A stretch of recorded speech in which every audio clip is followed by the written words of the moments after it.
상대하지 말아야 할 최악의 사람들을 만났을 때 대처법.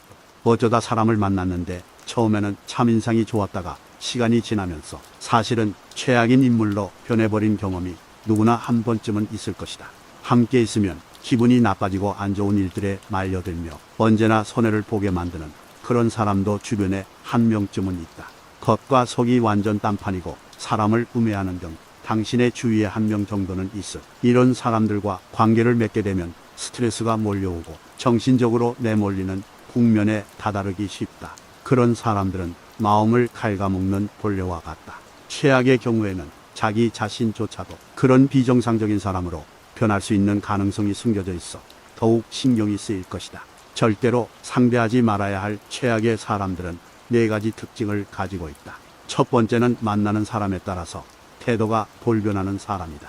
성격이 나쁜 사람은 상대가 자신에게 이익이 되는지 아닌지를 항시 판단하고 사람에 따라서 극단적으로 태도를 바꾼다. 그리고 이용할 대로 이용했거나 아니면 뭔가 건질 것이 있다고 판단했을 때에는 때로는 온화하게 때로는 횡포에 가깝게 사람을 조종한다. 많이 보는 예로 식당 등에서 종업원에게 반말을 넘어 명령조로 말하거나 클레임을 걸 듯한 언동을 취하는 사람들은 눈여겨볼 필요가 있다. 성격이 나쁜 사람은 지위, 명예, 돈 등에 약한 경향이 있고 태도와 언동의 이면성이 교묘해서 때로는 자신도 속고 있다는 사실을 눈치채지 못하는 사람도 있다. 만약 주변에 이와 같은 행위가 의심되는 사람이 있다면 그 사람이 약한 위치에 있는 사람들 앞에서 어떤 행동을 취하는지 주의 깊게 주시해 볼 필요가 있다. 사람을 무시하고 깔보는 사람, 자신이 얼마나 대단한 사람이라고 생각하는지 물어보고 싶을 정도로 사람을 깔보고 아래로 보는 사람이 있다. 예를 들어 목표를 위해 필사적으로 노력하는 사람에게 대놓고 야, 그딴 거 안다고 뭐가 되겠냐? 노력해봐야 소용없다니까 하고 아무렇지도 않게 말을 하는 사람이 있다.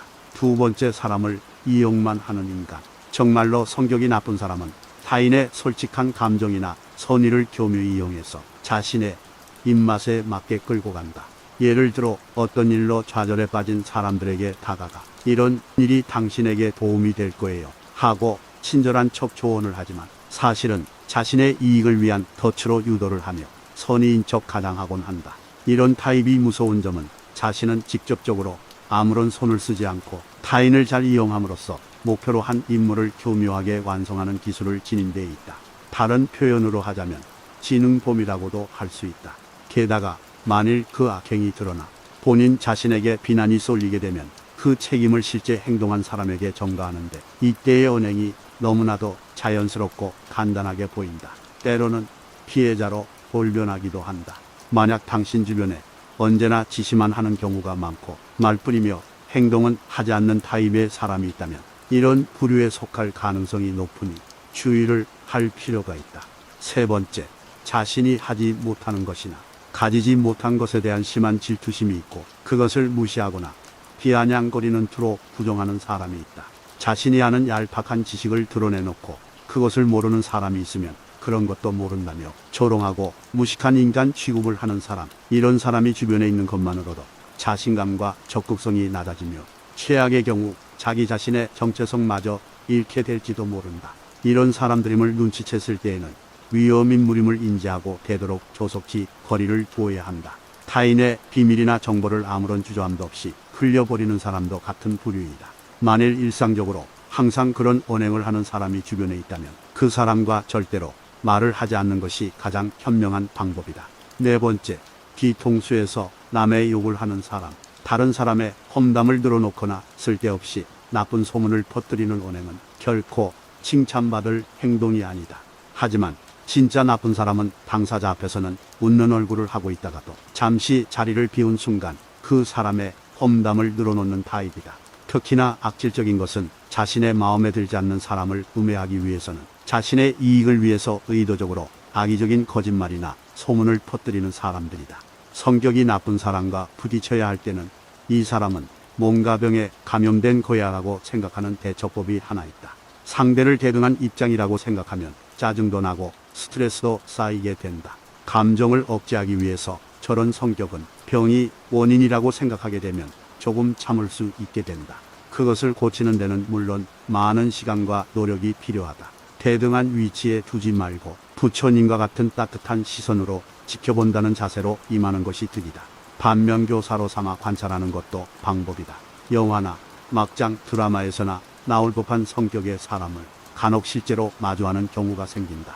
이때 이것도 무언가 의미가 있는 것일지도 모른다. 내가 느끼지 못했던 나의 잘못을 발견하게 될지도 몰라. 어쩌면 악역은 이 세상에서 선한 사람들이 반면교사를 삼을 수 있도록 심어놓은 메시지일지도 몰라. 이런 식으로 생각하는 것이다. 할 수 있다면 평생토록 미치광이 같은 나쁜 놈들을 안 만난 것이 최고이겠지만 직장이나 주변에서 의외로 높은 확률로 이런 사람들과 조우하게 된다. 성격이 최악인 사람들을 대하는 대처법 중 하나는 되도록 거리를 두어야 한다는 것이다. 가장 좋은 것은 관계를 완전히 단절시키는 것이지만 가족이나 직장 상사 동료 등 피치 못하게 얼굴을 보고 살아야 하는 경우가 있으므로 현실적으로 어려울 것이다. 이럴 때는 최소한의 접촉만으로 끝내야 한다. 충돌이나 간섭 싸움은 피하는 것이 좋다. 그리고 조심해야 할 것은 실수로라도 상대의 성격을 고쳐보겠다는 등의 생각은 품지 않는 것이 현명한 것이다. 이것은 당신에게 최대한의 스트레스를 가져다 줄 뿐 아니라 정신을 차려보면 오히려 자신이 그 사람에게 조종당하게 되는 상황에 빠질 가능성이 생길 수 있다. 또한 너무 티가 나도록 부자연스럽게 회피하거나 무시하는 등 돌연 서먹하게 구는 태도를 취하는 것은 나중에 트러블을 야기할 수 있는 원인이 된다. 그러니 되도록 자연스럽게 건들지 않으면 똥이 묻지 않는다는 마음으로 실행해야 한다. 악성 질환에 걸렸다고 생각하고 지켜본다. 만약 그런 사람들로 인해 극심한 스트레스를 받고 있다면 그것은 어쩌면 그 자리를 떠나 새로운 것을 찾아보라는 인생의 새로운 전환기를 암시하는 것일 수도 있다고 생각하는 것이다. 세옹지마라는 말도 있듯이 악역과의 만남도 그 의미를 잘 생각해보면 자신에게 도움이 되는 방향으로 길이 보이게 된다. 또 이런 사람들도 있다. 상대가 이야기할 때 귀 막고 듣는 사람은 상대가 무슨 이야기를 해도 이미 자기 안에 답을 갖고 있다. 타협하거나 재고의 여지를 두지 않고 상대가 어떤 말을 해도 들으려고 하지 않을 뿐만 아니라 심지어 이야기를 계속 이어가는 사람을 깔보거나 업신여기기까지 한다. 대화가 이어질수록 소통의 문은 닫히고 불통되면서 심지어 분통과 우라통이 터질 수도 있다. 빨리 이야기를 그만두고 자리를 뜨는 게 상책이다. 어떤 사람은 자신이 도움이 필요할 때만 찾아오는 사람이 있다. 그 필요가 충족되면 소식을 끊고 살다가 다시 뭔가가 필요해지면 필요한 도움을 요청한다. 인간관계는 끊임없이 애정과 관심을 갖고 보살펴야 하는 수동시계와 같다. 애정과 관심이 식으면 단계를 넘을 수 없는 경계가 생긴다. 경계는 이제 다시 넘을 수 없는 한계로 자리 잡는다. 필요할 때 필요한 걸 부탁하면 필요한 걸 얻을 수 없다. 인간은 필요로 맺어지는 계약관계가 아니기 때문이다. 필요로 맺어진 인간관계는 필요가 없어지면 인간관계도 끊긴다. 끊긴 인간관계를 필요한 게 생기면 다시 이어나가려고 하지만 이미 관계는 쉽게 넘을 수 없는 벽으로 바뀌었기에 관계 회복은 생각보다 쉽지 않다. 필요 없는 사람은 없다. 다만 상대가 지금 필요하지 않다고 생각할 따름이다. 내 이익만 챙기는 나밖에 모르는 사람이 있다. 다른 사람의 아픔에 눈 감는 사람은 사람으로서의 기본적인 윤리나 의무를 망각한 사람이다. 상대방의 아픔을 사랑하는 사람이 진짜 사랑하는 사람이다. 자기 과시에서 헤어나오지 못하는 사람이 있다. 대화를 나누다 보면 자기 생각은 언제나 옳다고 생각하면서 자신 있게 자기 주장을 펼치는 사람이 있다. 물론 자신감을 기반으로 자기 주관을 거침없이 이야기하는 사람을 부정적으로 생각하지는 않는다. 문제는 내 생각도 틀릴 수 있다는 가능성을 열어놓지 않고 자신을 맹신하는 사람의 생각이다. 지금 내 생각은 내가 살아오면서 겪은 직간접적 체험이 역사적으로 축적되어 생긴 산물이다. 생각은 그래서 역사성을 띠고 있다. 내 생각을 만들었던 그 당시의 상황이 지금과 다를 수 있기 때문에 지금 내 생각은 지금 여기에 안 맞을 수도 있다. 더욱 심각한 문제는 자신이 갖고 있는 경험과 지식을 지나치게 높이 평가하면서 자신과 다른 상대방의 관점을 인정하지 않으려는 고집이나 아나무인의 자세다. 사람은 저마다의 생각을 갖고 각자 다른 환경에서 다르게 살아간다. 누군가의 이야기가 틀렸다고 생각하기 이전에 내 생각과 어떤 점에서 다른지를 먼저 생각해 볼 필요가 있다. 모든 생각은 일리가 있는 의견이다. 귀하게 대접받으려면 귀를 기울여야 한다. 경청할수록 경건해지고 상대방을 존경하게 된다. 내가 기울인 만큼 나는 기울어지지 않는다. 오히려 상대를 똑바로 세워 자존감을 갖게 만들어줄 수 있다. 자세를 낮추고 귀를 기울일 때 소통은 화통해진다. 진정한 대화는 나를 낮추고 상대를 높여주는 겸손에서 비롯된다. 나를 낮추고 상대를 높여주면 덤으로 나도 높아진다. 상대하지 말아야 할 최악의 사람들을 만났을 때 대처법. 어쩌다 사람을 만났는데 처음에는 참 인상이 좋았다가 시간이 지나면서 사실은 최악인 인물로 변해버린 경험이 누구나 한 번쯤은 있을 것이다. 함께 있으면 기분이 나빠지고 안 좋은 일들에 말려들며 언제나 손해를 보게 만드는 그런 사람도 주변에 한 명쯤은 있다. 겉과 속이 완전 딴판이고 사람을 우매하는 등 당신의 주위에 한 명 정도는 있을. 이런 사람들과 관계를 맺게 되면 스트레스가 몰려오고 정신적으로 내몰리는 국면에 다다르기 쉽다. 그런 사람들은 마음을 갉아먹는 본래와 같다. 최악의 경우에는 자기 자신조차도 그런 비정상적인 사람으로 변할 수 있는 가능성이 숨겨져 있어 더욱 신경이 쓰일 것이다. 절대로 상대하지 말아야 할 최악의 사람들은 4가지 특징을 가지고 있다. 첫 번째는 만나는 사람에 따라서 태도가 돌변하는 사람이다. 성격이 나쁜 사람은 상대가 자신에게 이익이 되는지 아닌지를 항시 판단하고 사람에 따라서 극단적으로 태도를 바꾼다. 그리고 이용할 대로 이용했거나 아니면 뭔가 건질 것이 있다고 판단했을 때에는 때로는 온화하게 때로는 횡포에 가깝게 사람을 조종한다. 많이 보는 예로 식당 등에서 종업원에게 반말을 넘어 명령조로 말하거나 클레임을 걸 듯한 언동을 취하는 사람들은 눈여겨볼 필요가 있다. 성격이 나쁜 사람은 지위, 명예, 돈 등에 약한 경향이 있고 태도와 언동의 이면성이 교묘해서 때로는 자신도 속고 있다는 사실을 눈치채지 못하는 사람도 있다.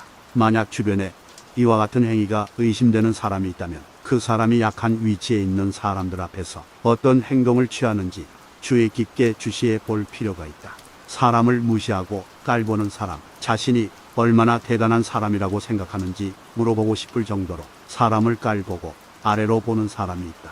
예를 들어 목표를 위해 필사적으로 노력하는 사람에게 대놓고 야, 그딴 거 안다고 뭐가 되겠냐? 노력해봐야 소용없다니까 하고 아무렇지도 않게 말을 하는 사람이 있다. 두 번째, 사람을 이용만 하는 인간. 정말로 성격이 나쁜 사람은 타인의 솔직한 감정이나 선의를 교묘히 이용해서 자신의 입맛에 맞게 끌고 간다. 예를 들어 어떤 일로 좌절에 빠진 사람들에게 다가가 이런 일이 당신에게 도움이 될 거예요 하고 친절한 척 조언을 하지만 사실은 자신의 이익을 위한 덫으로 유도를 하며 선의인 척 가장하곤 한다. 이런 타입이 무서운 점은 자신은 직접적으로 아무런 손을 쓰지 않고 타인을 잘 이용함으로써 목표로 한 임무를 교묘하게 완성하는 기술을 지닌 데 있다. 다른 표현으로 하자면 지능범이라고도 할 수 있다. 게다가 만일 그 악행이 드러나 본인 자신에게 비난이 쏠리게 되면 그 책임을 실제 행동한 사람에게 전가하는데 이때의 언행이 너무나도 자연스럽고 간단하게 보인다. 때로는 피해자로 돌변하기도 한다. 만약 당신 주변에 언제나 지시만 하는 경우가 많고 말뿐이며 행동은 하지 않는 타입의 사람이 있다면 이런 부류에 속할 가능성이 높으니 주의를 할 필요가 있다. 세 번째, 자신이 하지 못하는 것이나 가지지 못한 것에 대한 심한 질투심이 있고 그것을 무시하거나 비아냥거리는 투로 부정하는 사람이 있다.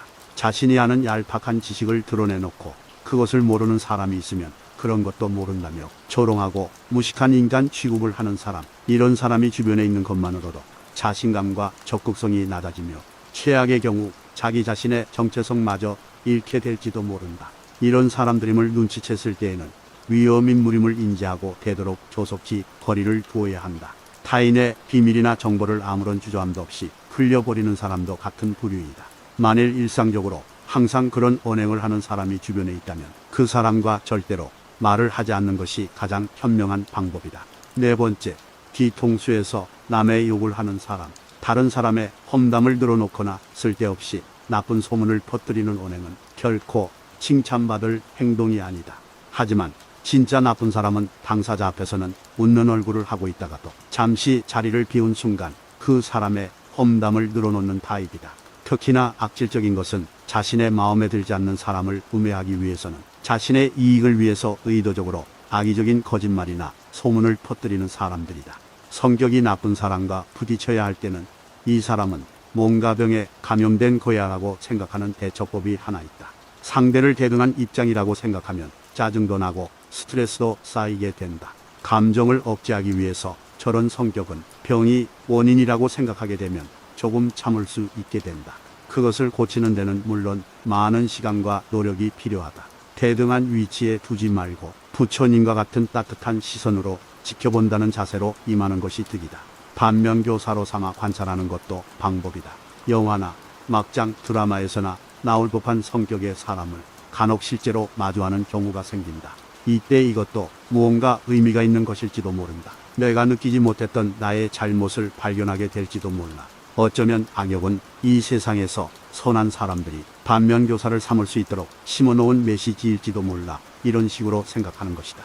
할 수 있다면 평생토록 미치광이 같은 나쁜 놈들을 안 만난 것이 최고이겠지만 직장이나 주변에서 의외로 높은 확률로 이런 사람들과 조우하게 된다. 성격이 최악인 사람들을 대하는 대처법 중 하나는 되도록 거리를 두어야 한다는 것이다. 가장 좋은 것은 관계를 완전히 단절시키는 것이지만 가족이나 직장 상사 동료 등 피치 못하게 얼굴을 보고 살아야 하는 경우가 있으므로 현실적으로 어려울 것이다. 이럴 때는 최소한의 접촉만으로 끝내야 한다. 충돌이나 간섭 싸움은 피하는 것이 좋다. 그리고 조심해야 할 것은 실수로라도 상대의 성격을 고쳐보겠다는 등의 생각은 품지 않는 것이 현명한 것이다. 이것은 당신에게 최대한의 스트레스를 가져다 줄 뿐 아니라 정신을 차려보면 오히려 자신이 그 사람에게 조종당하게 되는 상황에 빠질 가능성이 생길 수 있다. 또한 너무 티가 나도록 부자연스럽게 회피하거나 무시하는 등 돌연 서먹하게 구는 태도를 취하는 것은 나중에 트러블을 야기할 수 있는 원인이 된다. 그러니 되도록 자연스럽게 건들지 않으면 똥이 묻지 않는다는 마음으로 실행해야 한다. 악성 질환에 걸렸다고 생각하고 지켜본다. 만약 그런 사람들로 인해 극심한 스트레스를 받고 있다면 그것은 어쩌면 그 자리를 떠나 새로운 것을 찾아보라는 인생의 새로운 전환기를 암시하는 것일 수도 있다고 생각하는 것이다. 세옹지마라는 말도 있듯이 악역과의 만남도 그 의미를 잘 생각해보면 자신에게 도움이 되는 방향으로 길이 보이게 된다. 또 이런 사람들도 있다. 상대가 이야기할 때 귀 막고 듣는 사람은 상대가 무슨 이야기를 해도 이미 자기 안에 답을 갖고 있다. 타협하거나 재고의 여지를 두지 않고 상대가 어떤 말을 해도 들으려고 하지 않을 뿐만 아니라 심지어 이야기를 계속 이어가는 사람을 깔보거나 업신여기기까지 한다. 대화가 이어질수록 소통의 문은 닫히고 불통되면서 심지어 분통과 우라통이 터질 수도 있다. 빨리 이야기를 그만두고 자리를 뜨는 게 상책이다.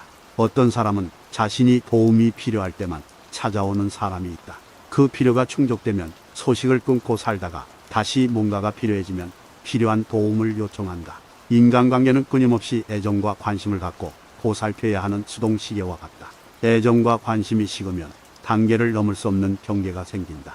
경계는 이제 다시 넘을 수 없는 한계로 자리 잡는다. 필요할 때 필요한 걸 부탁하면 필요한 걸 얻을 수 없다. 인간은 필요로 맺어지는 계약 관계가 아니기 때문이다. 필요로 맺어진 인간관계는 필요가 없어지면 인간관계도 끊긴다. 끊긴 인간관계를 필요한 게 생기면 다시 이어나가려고 하지만 이미 관계는 쉽게 넘을 수 없는 벽으로 바뀌었기에 관계 회복은 생각보다 쉽지 않다. 필요 없는 사람은 없다. 다만 상대가 지금 필요하지 않다고 생각할 따름이다. 내 이익만 챙기는 나밖에 모르는 사람이 있다. 다른 사람의 아픔에 눈 감는 사람은 사람으로서의 기본적인 윤리나 의무를 망각한 사람이다. 상대방의 아픔을 사랑하는 사람이 진짜 사랑하는 사람이다. 자기 과시에서 헤어나오지 못하는 사람이 있다. 대화를 나누다 보면 자기 생각은 언제나 옳다고 생각하면서 자신 있게 자기 주장을 펼치는 사람이 있다. 물론 자신감을 기반으로 자기 주관을 거침없이 이야기하는 사람을 부정적으로 생각하지는 않는다. 문제는 내 생각도 틀릴 수 있다는 가능성을 열어놓지 않고 자신을 맹신하는 사람의 생각이다. 지금 내 생각은 내가 살아오면서 겪은 직간접적 체험이 역사적으로 축적되어 생긴 산물이다. 생각은 그래서 역사성을 띠고 있다. 내 생각을 만들었던 그 당시의 상황이 지금과 다를 수 있기 때문에 지금 내 생각은 지금 여기에 안 맞을 수도 있다. 더욱 심각한 문제는 자신이 갖고 있는 경험과 지식을 지나치게 높이 평가하면서 자신과 다른 상대방의 관점을 인정하지 않으려는 고집이나 아나무인의 자세다. 사람은 저마다의 생각을 갖고 각자 다른 환경에서 다르게 살아간다. 누군가의 이야기가 틀렸다고 생각하기 이전에 내 생각과 어떤 점에서 다른지를 먼저 생각해 볼 필요가 있다. 모든 생각은 일리가 있는 의견이다. 귀하게 대접받으려면 귀를 기울여야 한다. 경청할수록 경건해지고 상대방을 존경하게 된다. 내가 기울인 만큼 나는 기울어지지 않는다. 오히려 상대를 똑바로 세워 자존감을 갖게 만들어줄 수 있다. 자세를 낮추고 귀를 기울일 때 소통은 화통해진다. 진정한 대화는 나를 낮추고 상대를 높여주는 겸손에서 비롯된다. 나를 낮추고 상대를 높여주면 덤으로 나도 높아진다.